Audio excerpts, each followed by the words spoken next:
Well, good afternoon, everyone. TGIF edition of New Hope Radio. And we're glad that you're joining us today as we wrap up the work week here on New Hope Radio. 1590 on the AM dial, WARV, 92.7, and on Facebook at New Hope Radio. Thank you for joining us today. And I got a good topic. I'm glad you tuned in. And it's not too late to get someone else to check in too. Just tell them, go to the radio, turn it on. Go to Facebook, click it on, turn it on, click it on. However you get it on, that's okay. Because what we're going to talk about today is the calling that's on every believer's life. Here's the thing. Every person is important to God. But when someone becomes a Christian, they become even more important. And you know why? Because every Christian has a calling on their life. And that's good, because the calling, you know what it does? It provides meaning to your life. It provides purpose. It adds self-worth. And there's a lot of folks that because they're not followers of Christ, their lives can be very aimless. They're just kind of like wandering, just going through life they're not living life intentionally or on purpose. They're living life from one situation to another. Sometimes it's like from one catastrophe to another, one crisis to another. But when you're a follower of Christ, because there's meaning and purpose and self-worth, you discover that, your life has something that God has given it to do. You got something great that you can accomplish with your life. And you know what? There's no greater feeling than the sense of accomplishment. To be able to step back and say, I did it. I finished it. Whether it's painting a painting if you're artistic, or whether it's writing a book, cooking a meal, building a house, building a building. You step back, I finished it. Maybe it's making a floral arrangement, baking a cake. You step back, and what a great sense of accomplishment because you've done something. And when you have a calling on your life and you fulfill that calling, you will have that sense of accomplishment. So we're in a series entitled People Jesus Met. And every person Jesus meets will draw out one of his attributes. The last couple of days, Jesus met Zacchaeus. Zacchaeus was a tax collector in Jericho. Said Jericho, that was a good place to collect taxes. Why? It was a business district. A lot of money changed hands. Tax collectors, they could make a lot of money in Jericho. But because he worked for the Romans, he was hated by his own people. And he overcharged his own people, and they doubly hated him. But here's what we saw with Zacchaeus. Though rejected by his own people, when he met Jesus, he found acceptance. And we learned that Jesus meets all people right where they are and accepts them as they are. This goes for you and me.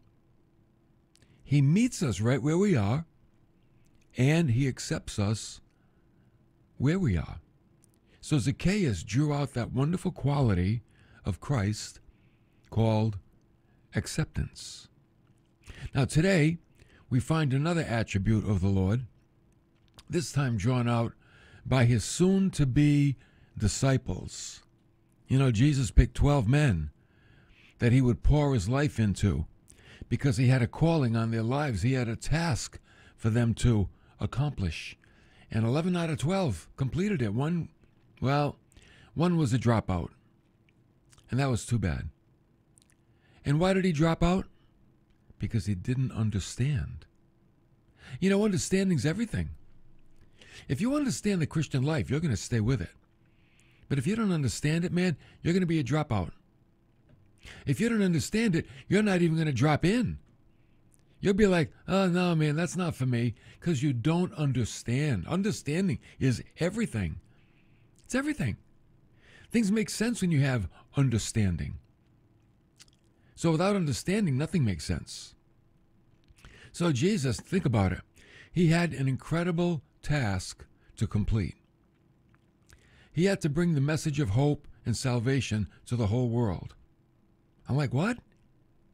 Like, everybody had to hear the message that there's hope in Christ and that there's salvation in Christ.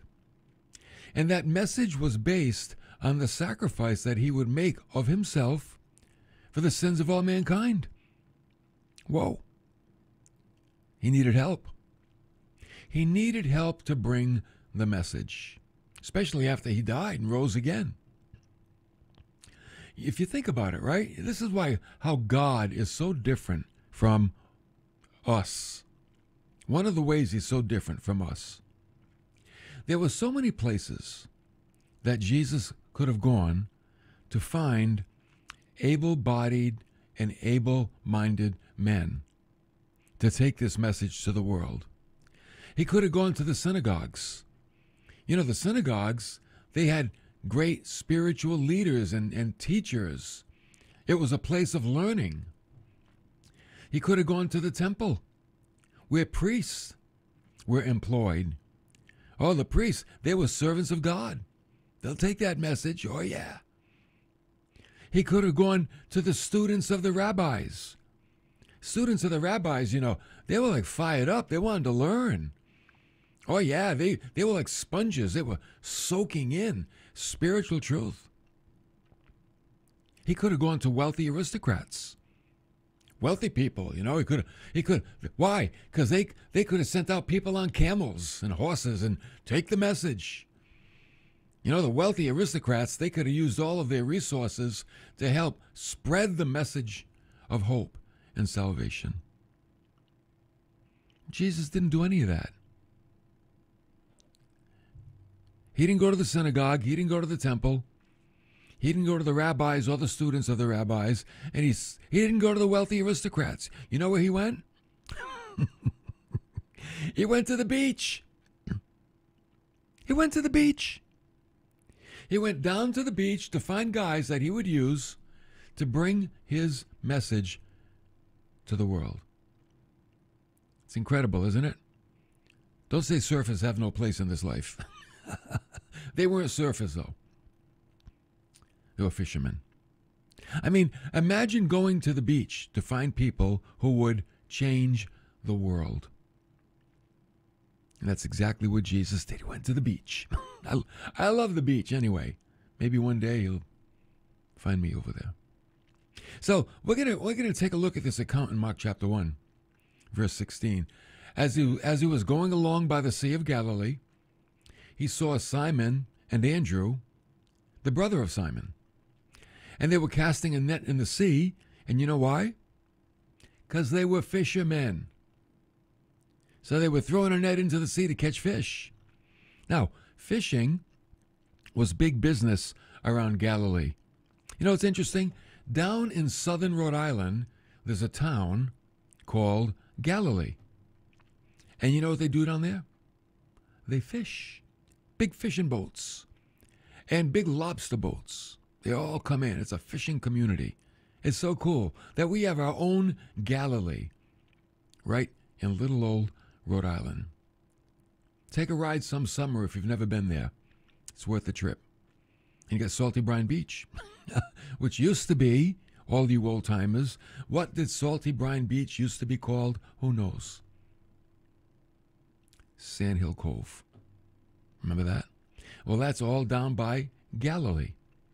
So like I said, fishing was big business around Galilee. People didn't eat much meat. Too expensive.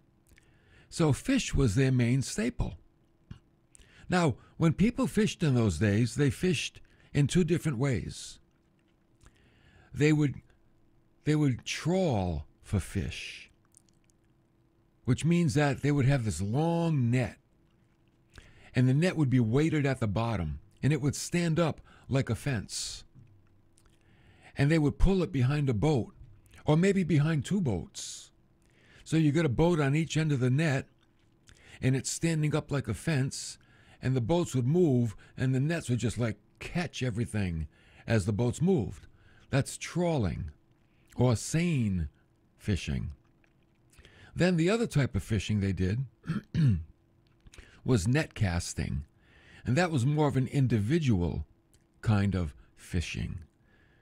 Casting the net, that's the one that Simon and Andrew were using. That's what they doing. They were just standing out in the water and probably waist deep, throwing the net out. It was a circular net. It was weighted at the bottom. They would throw the net. It would sink. They would pull on it, and it would close. And hopefully, when they dragged it in, there'd be fish inside the net. That was the plan. Now, the other day we said that Jesus looks at people not at what they are, but at what they will become. Right? That's why he accepted Zacchaeus. He didn't look at Zacchaeus for what he was, a dirty, rotten little tax collector. He looked at him for what he would become, a faithful follower. So the future disciples of Jesus, he saw what they would become too. And you know what they were? They were common folk, uneducated. They were the working class. You know what's so cool about that? Most people are like that. I mean, I consider myself common folk. I'm educated, but not that educated. I mean, I haven't been to law school or medical school. I'm of the working class, make a pay. All right? Most people are at that place. Also, when Jesus found them, they were busy making a living. You know where he found them? Busy at work. See, I don't think Jesus calls lazy people. You ever wonder, some people might say, how come God never uses me? Well, are you doing anything? Are you lazy? Or are you productive? Because if you're lazy, he's not going to use lazy people. There was an Old Testament prophet named Amos, and he got his start in a similar way. The Bible tells us that he replied to Amaziah, and he said, I am not a prophet, nor am I the son of a prophet. I'm a herdsman and a grower of figs. But the Lord took me from following the flock, and the Lord said to me, go prophesy to my people Israel. See, God found Amos when he was working. He was a busy guy, working, growing figs, herding cattle, whatever he was herding, sheep, goats, cattle, whatever it was. And it tells us that the call of God comes not just in the house of God, but in the place of work.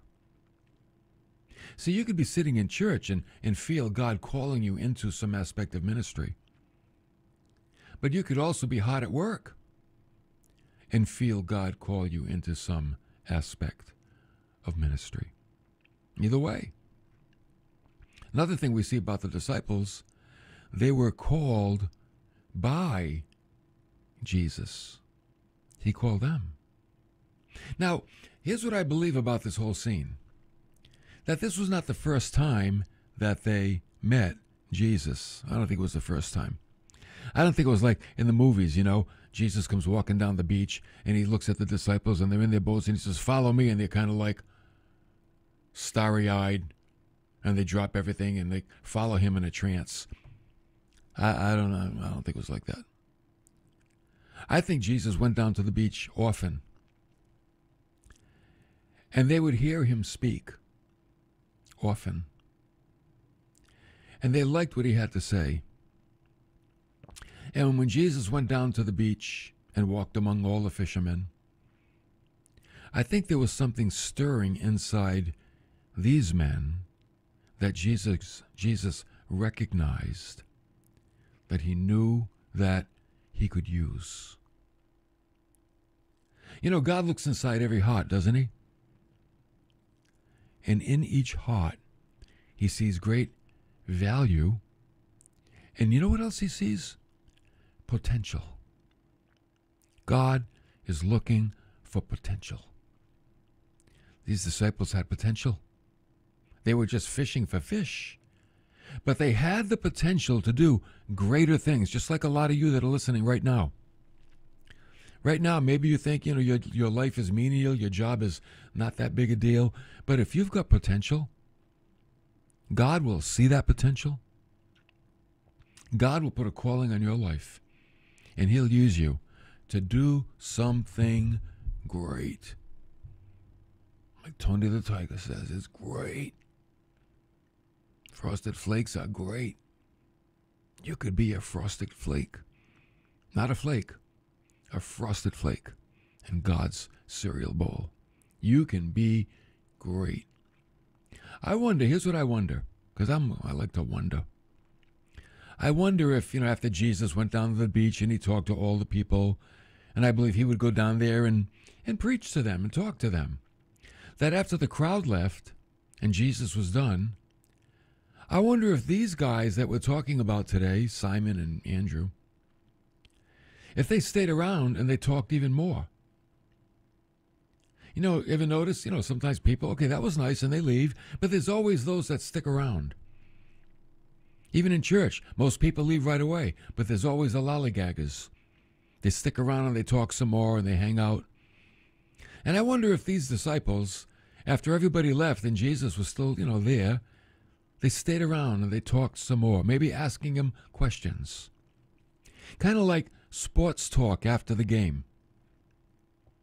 I remember a few years ago, that was a long time ago actually, coming home from New Hampshire with my wife. And it was a Sunday. It's a long ride, but you know what? Luck would have it. The Patriots are on the radio. So I'm listening to the game on the radio, and it's like a 4-hour drive. So, you got the whole game in. And after the game, the guys came on and they continued to talk about the game, right? And she said to me, wasn't that enough football? I said, no, not really. So, as luck would have it, or as God would have it, on the way home, we came by one of these shopping malls. So we stopped. She said, I'd like to go in that store. I said, awesome. So she went in the store, shopped, and I stayed in the car and listened to more sports talk. I got to listen to more. Because why? I was interested. And I wonder if the disciples did that. If the disciples, after everybody left, they hung around, hey, Jesus, yeah, when you said this, what do you mean by that? And then one day, boom, Jesus dropped the bomb. He said to them, follow me. Follow me. That's what he said. Like, okay, now it's time. You've been prepared. I've been coming down here. You've heard me speak. You believe my message. Now follow me. Someone once said, following Christ is like falling in love. It's a heart thing. We admire people for reasons, but we love them without reasons. You don't have to have a reason to love someone, but you have a reason for admiring them. So Jesus said, follow me. I'll make you fishers of men. See all those fish? I'm going to cause you to fish for something even more valuable, more important. Jesus offered them a promotion in life. And what do you think they did? What do you think they did? It might not have seemed reasonable for Simon and Andrew to leave their business. But when your heart is stirred, reason becomes frail. When the heart is stirred. It was more reasonable to say, no, man, I got to make a living. I got to support my family. I need a steady income. But when your heart is stirred, reason becomes frail. There's something bigger going on. Kind of like the saying, love is blind, right? Love is blind. Reason goes out the window. When you're in deep, why are you marrying that guy? He's got no job. Love is blind. Reason becomes frail. So you know what they did? They followed him. They followed him. They realize now, God has placed a calling on their lives. Jesus offered them a task that was greater than the one that they were currently involved in. They were involved in an important task, catching fish, making money, feeding their families. But now he's going to give them a greater task. I will make you become fishers of men, or fishers of men's souls. Now we're getting into the business of the soul. Man, how important is the soul? That's the part of you that lives forever. That's pretty important. See, the question is not, will I live forever? The question is, where will I live forever? That's the question.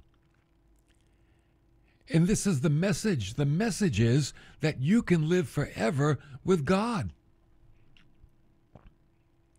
You're going to live forever, and God doesn't want you living forever alienated from Him. That's not a good thing, believe me. He wants you living forever with Him. It's a universal invitation. Jesus says, I will make you fishers of men. He said, I will make you become fishers of men. And the word become, it's the word ginomai, and it means that it's a process. And it also means that you're going to become something that you were not before. So they're going to go through these stages of spiritual growth. It's going to be a learning curve. And there's going to be a process of becoming fishers of men. And it's good for us to remember that. Because even in our serving God, if you're a Christian today and you realize God's calling on your life, it's a process. There's a growth. There's a growth that has to take place, a spiritual growth. You're becoming something different from what you were before. You're becoming a new kind of a person. And you're going to get better and better and better at what God has given you to do. It's called cultivating your gifts. You have to, it's like an instrument. You got to practice to get better and better and better. And with our gifts and our talents, we have to practice to get better and better and better. So Jesus is saying to the disciples, you're going to become something that you weren't before. Before you were fishers of men. Fishers of fish. Now you're going to be fishers of men. And it's a process. And, if you read the Gospels, the first few years, they struggled. They stumbled. They didn't get it all. They kept messing up. They had failure. But they stuck with it. It was a process. And they stayed faithful. And then when the Holy Spirit came, boom! Wow! Took over. They got the power. They got the power. They got the power now to be fishers of men like they never, ever knew before. See, God is faithful when He calls us. He not only calls us, He equips us. He empowers us. He trains us. He prepares us. You know what we have to be? Available. These guys were available, and God used them in a mighty way. Here we are 2,000 years later, man, we're still talking about them. So what's the quality that we need to have? Availability. Ask yourself, am I available for God to call me and God to use me? Or am I too busy, or am I unbelieving? Either one. Or am I uninterested? If you're all those things, fine. But if you're available, God will put a calling on your life, and He will call you to greater things. great big things, eternal things. And that's where life now becomes what? More fulfilling, more purposeful. You have more self-worth. You know why? Because now your life counts even more. Because your life matters to a lot more people, not just you. It matters to a lot of people. So we're going to come back next time, and we're going to see that, he's going to call a couple of more fishermen. And we're going to see what's going on with these guys. And it's quite a thing, the way Jesus calls people that we would never call. Isn't that something? But he does. Because you know what? He looks at their hearts. He looks at their hearts. God is looking at your heart right now. He's looking at your heart. He's looking at all of our hearts. And he's looking for those whose heart is strong toward him. That's what he's looking for. Ask yourself, is my heart strong toward God? If it is, man, get ready. Get ready. Because you're the kind of material that God is looking for. So we'll pick it up right here next week as he gets a couple of more guys that are fishing. I want to remind you about Sunday here at New Hope, 9 and 11 a.m. We're on Route 6 in Swansea. Going to wrap up our Christmas series. Going to learn something from the Magi that went home another way. And the point is, maybe in your life, there are some things that you need to do another way. The old way's not working. Are there some things that you can do another way and get a better result? That's our topic Sunday, 9 and 11 here at New Hope. Can't get to church? Stream us at newhopecc.tv, 9 and 11 a.m. Facebook, YouTube, we'll be there. Thank you for joining me today. We'll see you next time for more of New Hope Radio.